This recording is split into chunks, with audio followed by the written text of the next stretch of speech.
here for a presentation. And then I'm going to ray in here. I'm looking up because it's a fighting or simulated situation. Pinion 4, we have typically a rising and an inside block. So I'm going to come up here from this side into a back stance. So this is rising and this is inside. So you want this kind of 90 degrees as much as possible.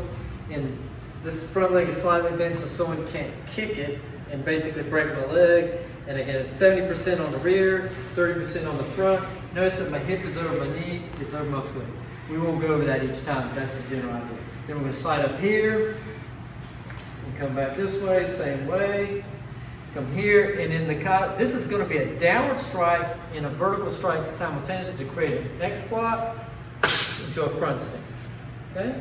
Now I'm going to come up here to the reinforce block here. And then I'll give gentleman, Mr. Willis, thank you for filming, and you can go to that direction if you need to. Or you want to go this way because I'm going to go that way. All right, so I'm going to chamber this right hand here, look it over my left shoulder. It's going to be a strike to the head simultaneously while I do a strike to the ribs. The side kick, step over, and I'm going to grab the head and strike. Now in the when it's empty-handed kata, we're grabbing the head, I'm doing an elbow strike. In this case here, I'm going to hook behind the throat and basically press. Looking over this side, same thing, and strike. Then I'm going to look over here. It's going to be a strike to the temple and a rising block simultaneously, followed by a front thrust kick, land forward. Now a lot of times after we kick, we go to the side.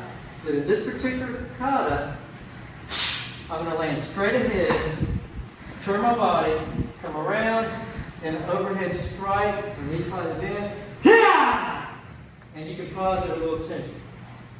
Looking over here, this will be 180 degrees, so we're going to do basically another 45 for a 225 degree turn here into a back stance with the dare. Notice that these hands are also, again, at that 90 degrees. And I have already understood my angle, so I'm keeping my focal point. Step again, here with the dare. Then I'm going to switch to a front stance with the simultaneous wedge block. Now right here, I'm actually going to take the lead hand here and kind of hook here. In the kata, you would just put your hand out, simulating a grab. So I'm going to hook them so I can actually maybe stick it in their gi or hook it under their shoulder. And I'm going to like a push and pull with a thrust kick. Double strike. Now if you look down here at my left leg, that's going to be your point of reference. So now I've got to go completely over there. Okay? So we went a 225 degree angle here. It was 180 from the original here. And now we've got to go back at that angle there. So there here.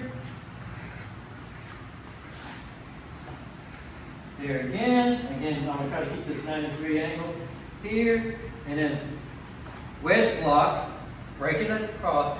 Notice I'm not going way all out and everything. In a real situation, you might go through the target, right? All right, and then I'm going to do that hook and grab here for the push and pull. Land, the double strike. Now, if you want to picture my right leg here, this is my point of reference. I got to go 180 degrees in the opposite direction. So I come here, there. With my right leg, I'm going to raise, you'll see me raise my right leg pretty high. I am going to do a reap to the back of someone's knee to kind of take them out. So I'm going to come up high, stomp down into another back stance. Then I'm going to shift here. This is going to be another open-handed wedge.